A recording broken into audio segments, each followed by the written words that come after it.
बोले भक्ति सुतौ तौ तरुणौ गृहीत्वा प्रेमैक रूपा सयसा विरासे।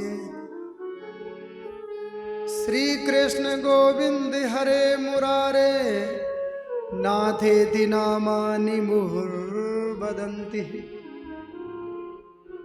भक्ति महारानी भी पुष्ट होकर के अपने बेटा ज्ञान वैराग्य के साथ में ताता थैया करके नृत्य करने लगी। सारे भक्त आह्लादित होकर के नाचने लगे, हृदय नाचने लगा। तो भक्ति महारानी ने इशारा किया कि भाई मेरे लिए भी तो कोई स्थान होगा, मैं कहां पर बैठूं। तो महात्माओं ने कह दिया, बोले निरंतरम वैष्णव मानसानि। आप तो ये जो वैष्णव जो भक्त हैं इनके हृदय में बैठ जाओ। भक्ति का स्थान कौन कहां? बोले भक्त का हृदय। भक्ति महारानी यहां कोई फर्श गद्दे पर थोड़ी बैठेंगी। भक्ति का स्थान भक्त का हृदय। जब हृदय में भक्ति महारानी बैठ जाती है ना, तो फिर हरिरप निज लोके सर्वथा तो भी आए प्रभ सत हदिये शाम श्री हरिर भक्ति रेखा। फिर हरि भगवान भी बैकुंठ छोड़ करके उस भवन में आ जाते हैं। क्यों? जिस भवन में भगवान की प्रिया भक्ति महारानी हो, उस भवन में भगवान अपना हरिरप निज लोक यानी बैकुंठ छोड़ करके हरि भगवान भी उसमें आकर के उस भवन में घुसपैठ करते हैं। बोलो जय श्री कृष्ण।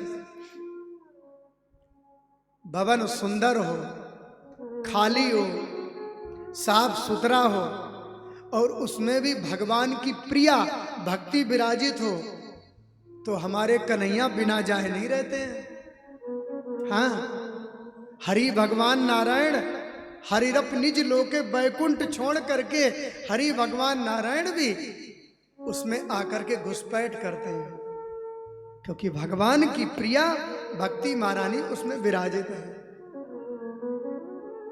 और जिस भवन में जिस द्वार पर कूड़ा कचरा भरा हो, है दुर्गंध आ रही हो, आपको किसी ने निमंत्रण दे करके बुलाया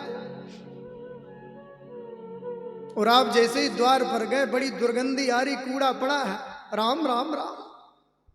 द्वार पर ही ये हालत, तो अंदर क्या होगा बताओ? आपका मन अंदर जाने का होगा। लेकिन यहां भवन भी सुंदर और भवन भी पवित्र, उसमें भी भगवान की प्रिया भक्ति है।